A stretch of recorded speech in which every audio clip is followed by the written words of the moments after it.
नमस्कार साहित्य प्रेमियों, आपका स्वागत है साहित्य सागर चैनल में। आज हम लेकर आए हैं मुंशी प्रेमचंद जी की लिखी कहानी जीवन सार। आए मेरा जीवन सपाट समतल मैदान है जिसमें कहीं कहीं गड़े तो हैं, पर टीलों, पर्वतों, घने जंगलों, गहरी घाटियों और खंडहरों का स्थान नहीं है।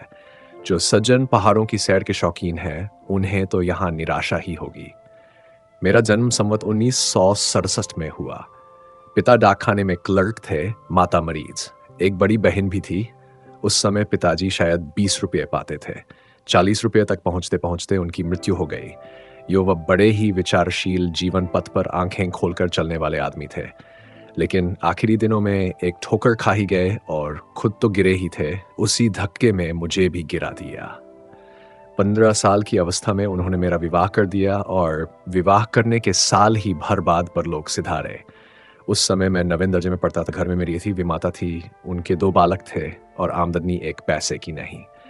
घर में जो कुछ लई पूंजी थी वह पिताजी की महीने की बीमारी और क्रियाकर्म में खर्च हो चुकी थी। और मुझे अरमान था वकील बनने का और एमएट पास करने का। नौकरी उस जमाने में भी इतनी दुष्प्राप्य थी जितनी अब है। दौड़ धूप करके शायद 10-12 की कोई जगह पा जाता, पर यहाँ तो आगे पढ़ने की धुन थी, पाँव में लोहे की नहीं, अष्टधातु की बेड़ियां थीं और मैं चढ़ता था पहाड़ पर। पाँव में जूते न थे, देह पर साबित कपड़े न थे, महंगी अलग 10 सेर के जौ थे। स्कूल से 3:30 बजे छुट्टी मिलती थी। काशी के क्वींस कॉलेज में पढ़ता था। हेडमास्टर ने फीस माफ कर दी थी, इम्तिहान सिर पर था और मैं बांस के फाटक पर एक लड़के को पढ़ाने जाता था। जाड़ों के दिन थे, 4 बजे पहुंचता था, पढ़ाकर 6 बजे छुट्टी पाता। वहां से मेरा घर देहात में 5 मील पर था। तेज चलने पर भी 8 बजे से पहले घर न पहुंच सकता और प्रातःकाल 8 ही बजे फिर घर से चलना पड़ता था। कभी वक्त पर स्कूल न पहुंचता। रात को भोजन करके कुप्पी के सामने पढ़ने बैठता और न जाने कब सो जाता। फिर भी हिम्मत बांधे हुए था। मैट्रिकुलेशन तो किसी तरह पास हो गया, पर आया 2nd डिवीजन में और क्वींस कॉलेज में भर्ती होने की आशा न रही। फीस के वल्लभ जे वाले की ही मुआफ हो सकती थी। संयोग से उसी साल हिंदू कॉलेज खुल गया। मैंने इस नए कॉलेज में पढ़ने का निश्चय किया। प्रिंसिपल थे मीरा चर्डसन। उनके मकान पर गया। वहाँ पूरे हिंदुस्तानी वेश में, कुर्ता और धोती पहने, फर्श पर बैठे कुछ लिख रहे थे, मगर मिजाज को तब्दील करना इतना आसान था। मेरी प्रार्थना सुनकर आधी ही कहने पाया था। बोले कि घर में कॉलेज की बातचीत नहीं करता, कॉलेज में आओ। खैर कॉलेज में गया, मुलाकात हुई, पर निराशाजनक। फीस मुआफ न हो सकती थी। अब क्या करूं? अगर प्रतिष्ठित सिफारिशें ला सकता तो शायद मेरी प्रार्थना पर कुछ विचार होता, लेकिन देहाती युवक को शहर में जानता ही कौन था। रोज घर से चलता कि कहीं से सिफारिश लाऊं, पर 12 मील की मंजिल मारकर शाम को घर लौट आता। किसे कहूं? कोई अपना पुछत्तर न था। कई दिनों के बाद एक सिफारिश मिली। एक ठाकुर इंद्र नारायण सिन्हा हिंदू कॉलेज की प्रबंधकारिणी सभा में थे। उनसे जाकर रोया। उन्हें मुझ पर दया आ गई। सिफारिशी चिट्ठी दे दी। उस समय मेरे आनंद की सीमा न रही। खुश होता हुआ घर आया। दूसरे दिन प्रिंसिपल से मिलने का इरादा था, लेकिन घर पहुंचते ही मुझे ज्वर आ गया और 2 सप्ताह से पहले न हिला। नीम का काढ़ा पीते पीते नाक में दम आ गया। एक दिन द्वार पर बैठा था कि मेरे पुरोहित जी आ गए। मेरी दशा देखकर समाचार पूछा और तुरंत खेतों में जाकर एक जड़ खोद लाए और उसे धोकर 7 दाने काली मिर्च के साथ पिसवाकर मुझे पिला दिया। उसने जादू सा असर किया। ज्वर चढ़ने में घंटे ही भर की देर थी। इस औषध ने मानो जाकर उसका गला ही दबा दिया। मैंने पंडित जी से बार बार उस जड़ी का नाम पूछा, पर उन्होंने न बताया। कहा नाम बता देने से उसका असर जाता रहेगा। 1 महीने बाद मैं फिर मिस्टर रिचर्डसन से मिला और सिफारिशी चिट्ठी दिखाई। प्रिंसिपल ने मेरी तरफ तीव्र नेत्रों से देखकर पूछा, इतने दिनों कहाँ थे? बीमार हो गया था। क्या बीमारी थी?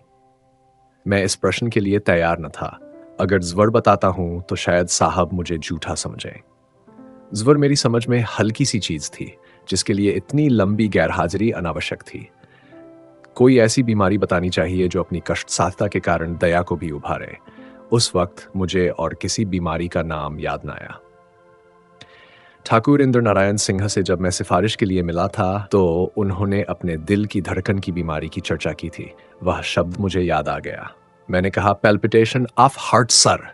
साहब ने विस्मित होकर मेरी ओर देखा और कहा, अब तुम बिल्कुल अच्छे हो? जी हाँ। अच्छा, प्रवेश पत्र भरकर लाओ। मैंने समझा बेड़ा पार हुआ। फार्म लिया, खानापुरी की और पेश कर दिया। साहब उस समय कोई क्लास ले रहे थे। 3 बजे मुझे फार्म वापस मिला। उस पर लिखा था इसकी योग्यता की जांच की जाए, यानी यही समस्या उपस्थित हुई। मेरा दिल बैठ गया। अंग्रेजी के सिवा और किसी विषय में पास होने की मुझे आशा न थी, और बीजगणित और रेखागणित से तो रूह कांपती थी। जो कुछ याद था वह भी भूल भाल गया था। लेकिन दूसरा उपाय ही क्या था? भाग्य का भरोसा करके क्लास में गया और अपना फार्म दिखाया। अम, प्रोफेसर साहब बंगाली थे, अंग्रेजी पढ़ा रहे थे। वाशिंगटन इरविंग का रिपिवान विंकिल था। मैं पीछे की कतार में जाकर बैठ गया और 2 ही 4 मिनट में मुझे ज्ञात हो गया कि प्रोफेसर साहब अपने विषय के ज्ञाता है। घंटा समाप्त होने पर उन्होंने आज के पाठ पर मुझसे कई प्रश्न किए और फार्म पर संतोषजनक लिख दिया। दूसरा घंटा बीजगणित का था। इसके प्रोफेसर भी बंगाली थे। मैंने अपना फार्म दिखाया। नई संस्थाओं मंसप्राय वही छात्र आते हैं जिन्हें कहीं जगह नहीं मिलती। यहाँ भी यही हाल था।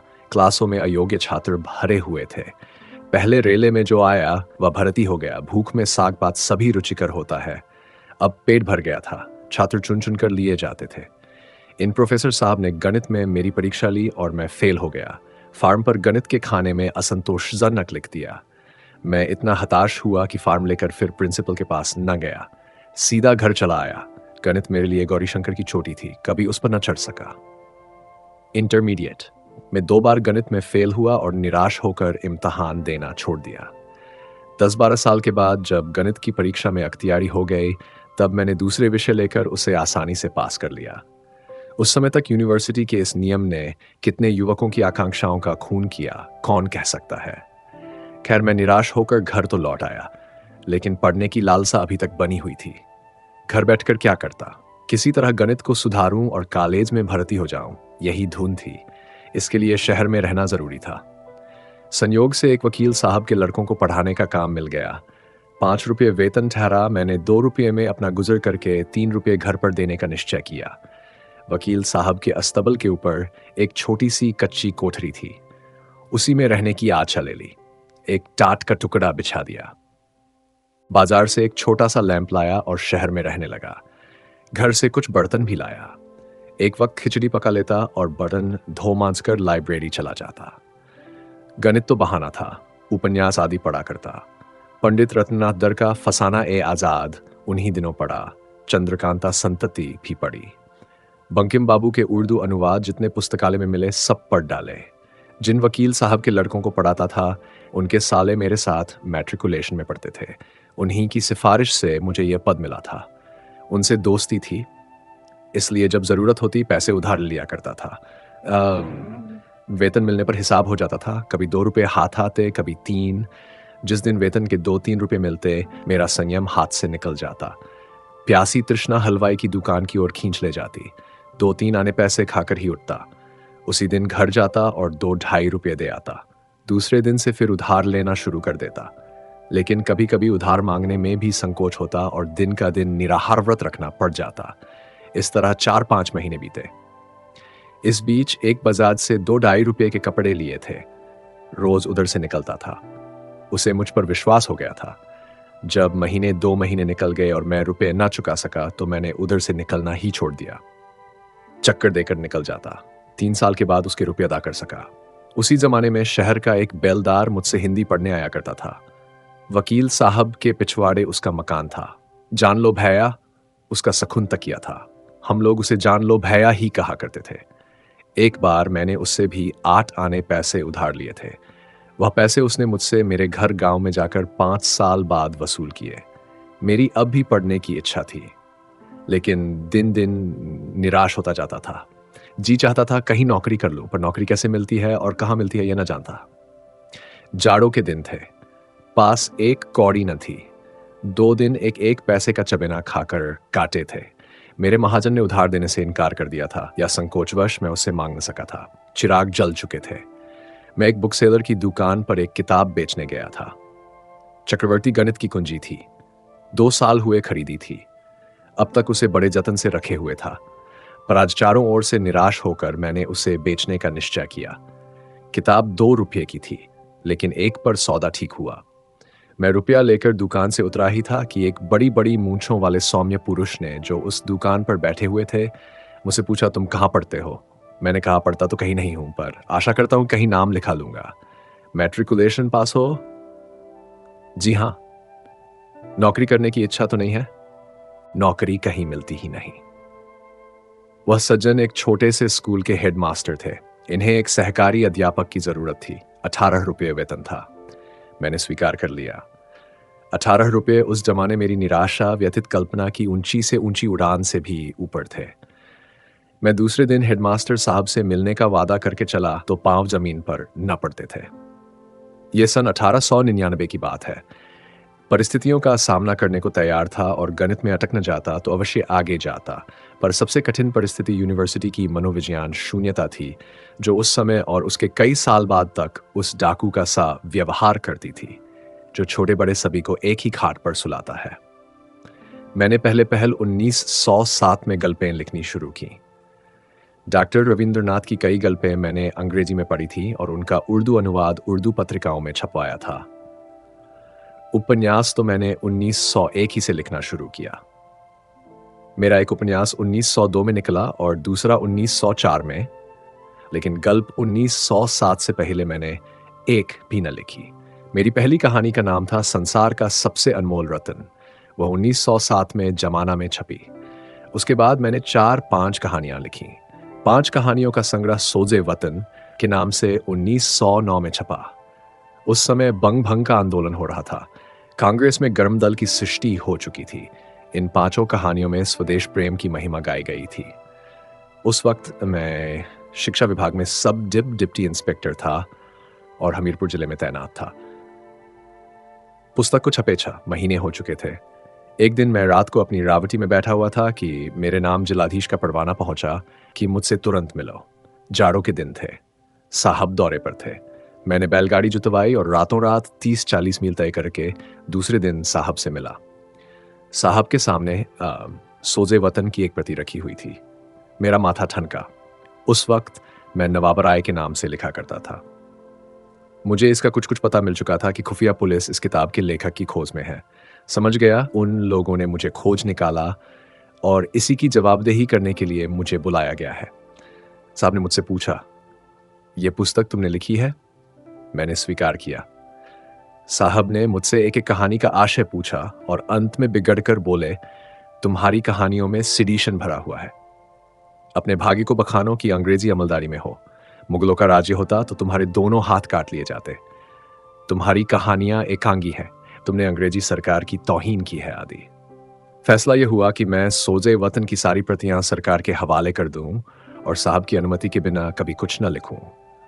मैंने समझा, चलो सस्ता छूटे। 1000 प्रतियां छपी थीं। अभी मुश्किल से 300 बिकी थीं। 700 प्रतियां मैंने जमाना कार्यालय से मंगवाकर साहब की सेवा में अर्पण कर दी। मैंने समझा था बला टल गई, किंतु अधिकारियों को इतनी आसानी से संतोष न हो सका। मुझे बाद को मालूम हुआ कि साहब ने इस विषय में जिले के अन्य कर्मचारियों से परामर्श किया। सुपरिंटेंडेंट पुलिस, 2 डिप्टी कलेक्टर और डिप्टी इंस्पेक्टर, जिनका मैं मातहत था, मेरी तकदीर का फैसला करने बैठे। एक डिप्टी कलेक्टर साहब ने गल्पों से उदाहरण निकालकर सिद्ध किया कि इनमें आदि से अंत तक सिडिशन के सिवा और कुछ नहीं है, और सिडिशन भी साधारण नहीं बल्कि संक्रामक। पुलिस के देवता ने कहा, ऐसे खतरनाक आदमी को जरूर सख्त सजा देनी चाहिए। डिप्टी इंस्पेक्टर साहब मुझसे बहुत स्नेह करते थे। इस भय से कहीं मामला तूल न पकड़ ले, उन्होंने यह प्रस्ताव किया कि वह मित्रभाव से मेरे राजनीतिक विचारों की थाल ले और उस कमेटी में रिपोर्ट पेश करें। उनका विचार था कि मुझे समझा दें और रिपोर्ट में लिख दें कि लेखक केवल कलम का उग्र है और राजनीतिक आंदोलन से उसका कोई संबंध नहीं है। कमेटी ने उनके प्रस्ताव को स्वीकार किया। हालांकि पुलिस के देवता उस वक्त भी पैंतरे बदलते रहे। सहसा कलेक्टर साहब ने डिप्टी इंस्पेक्टर से पूछा, आपको आशा है कि वह आपसे अपने दिल की बातें कह देगा? आप मित्र बनकर उसका भेद लेना चाहते हैं। यह तो मुखबिरी है, मैं इसे कमीनापन समझता हूं। डिप्टी साहब अप्रतिभ होकर हकलाते हुए बोले, मैं तो हुजूर के हुक्म। साहब ने बात काटी, नहीं, यह मेरा हुक्म नहीं है। मैं ऐसा हुक्म नहीं देना चाहता। अगर पुस्तक के लेखक का सिडिशन साबित हो सके तो खुली अदालत में मुकदमा चलाए, नहीं धमकी देकर छोड़ दीजिए। मुंह में राम बगल में छुरी मुझे पसंद नहीं। जब यह नहीं जब ये वृत्तानुपटी इंस्पेक्टर साहब ने कई दिन पीछे खुद मुझसे कहा, तो मैंने पूछा, क्या आप सचमुच मेरी मुखबिरी करते? वह हंसकर बोले, असंभव, कोई लाख रुपए भी देता तो न करता। मैं तो केवल अदालती कार्रवाई रोकना चाहता था और वह रुक गई। मुकदमा अदालत में आता तो सजा हो जाना यकीनी था, यहाँ आपकी पैरवी करने वाला भी कोई न मिलता। मगर साहब हैं शरीफ आदमी। मैंने स्वीकार किया, बहुत ही शरीफ। मैं हमीरपुर ही में था कि मुझे पेचिश की शिकायत पैदा हो गई। गर्मी के दिनों में देहातों में कोई हरी तरकारी मिलती न थी। एक बार कई दिन तक लगातार सूखी घुइयां खानी पड़ी। यो मैं घुइयों को बिच्छू समझता हूं और तब भी समझता था, लेकिन न जाने क्यों कर यह धारणा मन में हो गई कि अजवाइन से घुइयां का बादीपन जाता रहता है। खूब अजवाइन खा लिया करता। 10-12 दिन तक किसी तरह का कष्ट न हुआ। मैंने समझा शायद बुंदेलखंड की पहाड़ी जलवायु ने मेरी दुर्बल पाचन शक्ति को तीव्र कर दिया। लेकिन एक दिन पेट में दर्द हुआ और सारे दिन मैं मछली की भांति तड़पता रहा। फंकियां लगाईं, मगर दर्द न कम हुआ। दूसरे दिन से पेचिश हो गई, मल के साथ आंव आने लगा, लेकिन दर्द जाता रहा। 1 महीना बीत चुका था। मैं एक कस्बे में पहुंचा तो वहां के थानेदार साहब ने मुझसे थाने में ही ठहरने और भोजन करने का आग्रह किया। कई दिन से मूंग की दाल खाते और पत्ते करते करते ऊब उठा था। सोचा क्या हर्ज है, आज यहीं ठहरो, भोजन तो स्वादिष्ट मिलेगा। थाने में ही अड्डा जमा दिया। दारोगा जी ने जमीनकंद का सालन पकवाया, पकौड़ियां, दही बड़े, पुलाव। मैंने एहतियात से खाया जमीनकंद, तो मैंने केवल 2 फांकें खाई, लेकिन खा पीकर जब थाने के सामने दारोगा जी के फूस के बांगले में लेटा तो 2-2.5 घंटे के बाद पेट में फिर दर्द होने लगा। सारी रात और अगले दिन भर कराहता रहा। सोडे की 2 बोतलें पीने के बाद कै हुई तो जाकर चैन मिला। मुझे विश्वास हो गया यह जमीनकंद की कारस्तानी है। घुइयां से पहले मेरी कुट्टी हो चुकी थी, अब जमीनकंद से भी बैर हो गया। तब से इन दोनों चीजों की सूरत देखकर मैं कांप जाता हूं। दर्द तो फिर जाता रहा, पर पेचिश ने अड्डा जमा दिया। पेट में 24 घंटे तनाव बना रहा हुआ करता। संयम के साथ 4-5 मील टहलने जाता, व्यायाम करता, पथ्य से भोजन करता, कोई न कोई औषधि भी खाया करता, किंतु पेचिश टलने का नाम न लेती थी और देह भी घुलती जाती थी। कई बार कानपुर आकर दवा कराई। एक बार महीने भर प्रयाग में डॉक्टरी और आयुर्वेदिक औषधियों का सेवन किया, पर कोई फायदा नहीं। तब मैंने तबादला कराया। चाहता था रोहेलखंड, पर पटका गया बस्ती के जिले में और हल्का वह मिला जो नेपाल की तराई है। सौभाग्य से वही मेरा परिचय स्वपंसा मन्नन द्विवेदी गजपुरी से हुआ, जो डुमरियागंज में तहसीलदार थे। कभी कभी उनके साथ साहित्य चर्चा हो जाती थी, लेकिन यहाँ आकर पेचिश और बढ़ गई। तब मैंने 6 महीने की छुट्टी ली और लखनऊ के मेडिकल कॉलेज से निराश होकर काशी के एक हकीम से इलाज कराने लगा। 3-4 महीने बाद कुछ थोड़ा सा फायदा तो मालूम हुआ, पर बीमारी जड़ से न गई। जब फिर बस्ती में पहुंचा तो वही हालत हो गई। तब मैंने दौरे की नौकरी छोड़ दी और बस्ती हाई स्कूल में स्कूल मास्टर हो गया। फिर यहाँ से तब्दील होकर गोरखपुर पहुंचा। पेचिश पूर्वत जारी रही। यहाँ मेरा परिचय महाधर जी पोद्दार से हुआ, जो साहित्य के मर्मजी, राष्ट्र के सच्चे सेवक और बड़े ही उद्योगी पुरुष हैं। मैंने बस्ती से ही सरस्वती दत्त में कई गल्पें छपवाई थीं। पोद्दारज की प्रेरणा से मैंने फिर उपन्यास लिखा और सेवा सदन की सृष्टि हुई। वहीं मैंने प्राइवेट BA भी पास किया। सेवा सदन का जो आदर हुआ, उससे उत्साहित होकर मैंने प्रेमाश्रम लिख डाला और गल्पें भी बराबर लिखता रहा। कुछ मित्रों की, विशेषकर पोद्दार जी की सलाह से मैंने जल चिकित्सा आरंभ की। लेकिन 3-4 महीने के स्नान और पथ्य का मेरे दुर्भाग्य से यह परिणाम हुआ कि मेरा पेट बढ़ गया और मुझे रास्ता चलने में भी दुर्बलता मालूम होने लगी। एक बार कई मित्रों के साथ मुझे एक जीने पर चढ़ने का अवसर पड़ा और लोग धड़धड़ाते हुए चले गए, पर मेरे पांव ही न उठते थे। बड़ी मुश्किल से हाथों का सहारा लेते हुए ऊपर पहुंचा। उसी दिन मुझे अपनी कमजोरी का यथार्थ जान हुआ। समझ गया, अब थोड़े दिनों का और मेहमान हूं। जल चिकित्सा बंद कर दी। एक दिन संध्या समय उर्दू बाजार में श्री दशरथ प्रसाद जी द्विवेदी, संपादक स्वदेश से मेरी भेंट हो गई। कभी कभी उनसे भी साहित्य चर्चा होती रहती थी। उन्होंने मेरी पीली सूरत देखकर खेद के साथ कहा, बाबूजी, आप तो बिल्कुल पीले पड़ गए हैं, कोई इलाज कराए। मुझे अपनी बीमारी का जिक्र बुरा लगता था। मैं भूल जाना चाहता था कि मैं बीमार हूं। जब 2-4 महीने ही का जिंदगी से नाता है तो क्यों ना हंसकर मरूं। मैंने चिढ़कर कहा, मर ही तो जाऊंगा भाई, या और कुछ। मैं मौत का स्वागत करने को तैयार हूं। द्विवेदी जी बेचारे लज्जित हो गए। मुझे पीछे से अपनी उग्रता पर बड़ा खेद हुआ। यह 1921 की बात है। असहयोग आंदोलन जोरों पर था। जलियांवाला बाग का हत्याकांड हो चुका था। उन्हीं दिनों महात्मा गांधी ने गोरखपुर का दौरा किया। गाजी मियां के मैदान में ऊंचा प्लेटफार्म तैयार किया गया। 2 लाख से कम जमाव न था। क्या शहर, क्या देहात, श्रद्धालु जनता दौड़ी चली आती थी। ऐसा समारोह मैंने अपने जीवन में कभी न देखा था। महात्मा जी के दर्शनों का यह प्रताप था कि मुझ ऐसा मराहू आदमी भी चित उठा। उसके 2 ही 4 दिन बाद मैंने अपनी 20 साल की नौकरी से इस्तीफा दे दिया। अब देहात में चलकर कुछ प्रचार करने की इच्छा हुई। पोद्दार जी का देहात में एक मकान था।